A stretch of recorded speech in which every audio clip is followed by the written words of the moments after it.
Bonjour à tous. Alors aujourd'hui, je suis ravie d'être avec Virginie Mallard. Bonjour Virginie. Bonjour Cécile. Alors Virginie, vous êtes à Lucans. Mais est-ce que vous pouvez nous donner votre titre et nous expliquer ce qu'est Lucans? Alors, je suis, effectivement Virginie Mallard-Desgouttes, je suis la directrice de l'innovation et de la prospective et également directrice du Lab de la sécurité sociale. Alors le Lab de la sécurité sociale, c'est donc qui est d'ailleurs porté par Lucans, hein, c'est un lab d'innovation, qui accompagne, les organismes, de sécurité sociale, en région, en département, mais également, qui travaille avec les caisses nationales, voilà, pour favoriser l'innovation au sein de nos réseaux. Alors ça, c'est fantastique parce que vous êtes à la fois un lab d'innovation, mais vous êtes en même temps extrêmement opérationnel. Commençons par la première question. C'est quoi les grandes ambitions du lab d'innovation de Lucans? Alors, le lab, il a été déjà mis en place, pour simplement vous dire, en 2018, avec des ambitions qui ont été renforcées, hein, qui ont évolué, hein, depuis sa mise en place. Mais assez simplement, on a 4 ambitions, pour l'innovation et la sécurité sociale. La première, c'est vraiment de renforcer la veille et l'acculturation et le partage, en fait, de ce qu'il se fait, des tendances et puis également de ce qui se fait au sein des organismes de sécurité sociale. Partager l'innovation entre chaque branche, que ça soit la maladie, la vieillesse, la famille, le recouvrement, voilà, essaimer et diffuser des solutions innovantes, des bonnes pratiques et faire connaître voilà, l'innovation en général. Ça, c'est la première ambition. La deuxième, c'est aussi, je le disais, c'est favoriser les synergies, chercher finalement à impulser des programmes de travail interbranches, interorganismes de sécurité sociale. Voilà, pour s'enrichir les uns des autres. On sait, hein, que surtout sur ces domaines, hein, d'innovation, plus on a d'équipes pluridisciplinaires, d'horizons différents, mieux les solutions sont et plus adaptées elles sont en tout cas. Et puis, on travaille aussi avec les organismes de sécurité sociale avec, des méthodes inspirées du design thinking par cela, l'ambition, c'est de chercher aussi à développer, les compétences en matière de technique d'innovation. Voilà et enfin, bien évidemment, c'est une belle ambition, mais c'est aussi d'accroître notre visibilité, l'innovation à la sécurité sociale, mais également, en externe. Faire connaître toutes les innovations et on en a de nombreuses, hein, sur différents champs puisqu'on traite de l'innovation sociale, RH, managériale, numérique, des innovations à l'usager aussi, on en parle au sein de notre lab, on a de belles réalisations qu'on cherche, à faire connaître dans d'autres écosystèmes, dans des entreprises privées, puis aussi par le biais de collaborations à l'international avec, d'autres institutions, d'autres structures, qui travaillent aussi, sur ces, thématiques-là. Donc, votre lab d'innovation, c'est d'abord du partage, ensuite, c'est travailler ensemble, de la synergie, c'est développer des compétences et de la technique, et c'est bien sûr essayer d'avoir plus de visibilité en France et à l'international. Alors concrètement, en fait, qu'est-ce que vous faites? C'est quoi les grandes thématiques? Comment vous travaillez? Qu'est-ce que vous produisez? Vous offrez quoi aux différentes équipes et managers? Alors, on a, différentes offres de services que l'on retrouve d'ailleurs sur le site du lab, labsécuritéSociale.fr. Dans un premier temps, on a une offre, vraiment, qui est d'ailleurs, l'offre, sur laquelle s'est créé le lab là, hein, en 2018. C'est un appel à idées annuel où, on invite les organismes de sécurité sociale à, réfléchir et venir donc, avec nous, hein, à travailler sur une thématique. Alors, les thématiques, elles sont connues et c'est des thématiques sur lesquelles enfin, l'ensemble des organismes ont souvent des questions ou des problématiques à régler. Ça peut être le recrutement des collaborateurs, ça peut être la question de l'engagement, de la fidélisation. On a travaillé sur, l'évaluation, pardon, et en tout cas la revisite des dispositifs d'évaluation.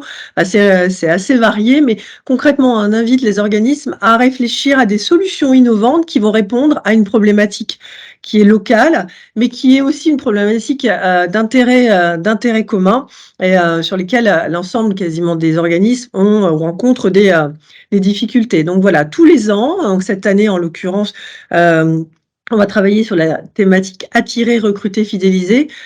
Comment trouver des solutions innovantes pour favoriser, l'attractivité, le recrutement et puis la fidélisation. L'année dernière, on avait travaillé sur un appel à idées en lien avec le développement du leadership éthique. Comment dans ses postures de manager, on renforce, son leadership éthique, comment on embarque ses collaborateurs dans cette démarche éco-responsable et vertueuse. Voilà, c'est des thématiques d'actualité qui sont travaillées donc par des organismes sur toute une année avec un temps fort qui est un hackathon sur 2 jours où on travaille, on prototype au final donc des solutions qui répondent à ces problématiques. Donc ça, c'est la première offre. Ensuite, on a toute une série d'ateliers et de webinaires. Alors on a des ateliers numériques sur donc des sujets, en tendance. On va d'ailleurs avoir avec vous, Cécile, le 20 avril, un atelier sur l'intelligence artificielle et les RH. Au mois de juin, on aura l'intelligence artificielle de confiance. Enfin voilà, on a des je ne vais pas rentrer sur la feuille de route 2023 dans le détail, vous pouvez le retrouver hein, sur le site du Lab, mais on a un ensemble d'ateliers numériques sur toute l'année. Et puis, on a des webinaires aussi, eux, qui vont aller traiter de thématiques RH. Des webinaires qui sont organisés avec Espace Social Européen et qui vont donc aller mettre un accent ou le focus sur des solutions innovantes qui ont été développées sur le terrain par des organismes sur différentes thématiques managériales, RH, de transition écologique et que l'on retrouve aussi à fréquence régulière, des webinaires tous les 2 à 3 mois. On a également, pour l'ensemble de nos collaborateurs, toutes les parties prenantes, hein, qui sont intéressées par l'innovation, des dossiers de veille qui sont mis en place, et que l'on retrouve sur le site, du Lab. Voilà, donc un dossier de veille, par exemple, sur, attirer, recruter, fidéliser, sur la transition écologique et les innovations en transition écologique, sur, à venir aussi sur l'épuisement, professionnel et toute la question de la santé mentale et du care. Donc sur des thématiques effectivement qui, comme je vous le disais, hein, qui font écho et sur lesquels nos organismes ont besoin de réfléchir ou de se pencher. Et puis, on a des conférences comme celle que l'on va mettre en place en octobre sur des grands sujets d'actualité et notamment la prochaine conférence va traiter des nouveaux rapports au travail, toute la question du désengagement des collaborateurs, de l'évolution hein, par rapport au travail, tout simplement. Voilà, donc voilà l'ensemble de l'offre de service du Lab qui est vraiment orienté sur un public RH, manager, mais pas que, hein, toute personne finalement qui a envie de s'acculturer, à l'innovation est invitée, y compris d'ailleurs aussi nos directeurs, hein, d'organismes, est invité à participer, de quelque manière que ce soit par un appel à idées, un webinaire, à apporter sa pierre à l'édifice de l'innovation et de la sécurité sociale. Wow, donc c'est vraiment très complémentaire. Donc vous avez vraiment des problématiques qui viennent du terrain, puisque un manager ou un groupe a une question et donc peut utiliser vos services pour essayer de monter en compétences méthodologiques. Vous avez un fil conducteur sur l'année. Cette année, c'est attirer, recruter, fidéliser. Donc ça, c'est vraiment de la méthodo où vous accompagnez. Puis vous avez de l'acculturation avec des conférences, des webinars, de la veille. Et puis vous avez donc des conférences générales sur peut-être plus là de la culture descendante. Donc on voit bien tous les ingrédients qui sont l'accompagnement, l'éveil et aussi de la formation différente. Alors en parlant de différence, j'aurais une dernière question sur ce qui vous différencie. Qu'est-ce qui fait qu'en fait votre lab est spécial? C'est quoi votre marque de fabrique? Alors la marque de fabrique, c'est l'innovation, ce qu'on disait, l'innovation partagée. Ça, c'est vraiment, quelque chose qui est important pour nous, et c'est de travailler aussi alors je ne sais pas si c'est différenciant, mais en tout cas, c'est vraiment un point essentiel, c'est de travailler avec et pour les acteurs du terrain. On réfléchit des solutions innovantes, mais qui apportent d'abord une valeur ajoutée, hein, certaine et j'en ai pas parlé, mais on s'attache à mesurer toutes, les actions mises en place, que ça soit, au niveau local ou les actions nationales du Lab. Voilà, parce que ça légitime aussi nos actions, hein, à la mesure et puis à afficher les résultats.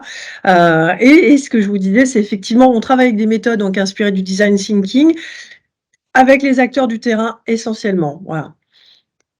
Merci infiniment Virginie pour ce partage, pour bien sûr bravo pour cette expérimentation qui accompagne et qui en même temps doit énormément inspirer en fait les collaborateurs. On pourra retenir au moins 3 idées.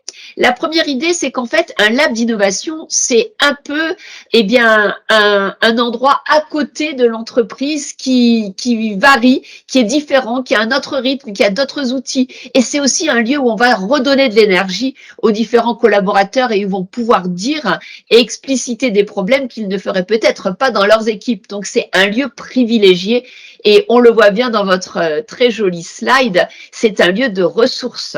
Donc ça c'est la première idée. Ensuite, on voit que vous avez des valeurs, des ambitions, de la méthode et puis vous avez cette volonté d'être au plus près du terrain.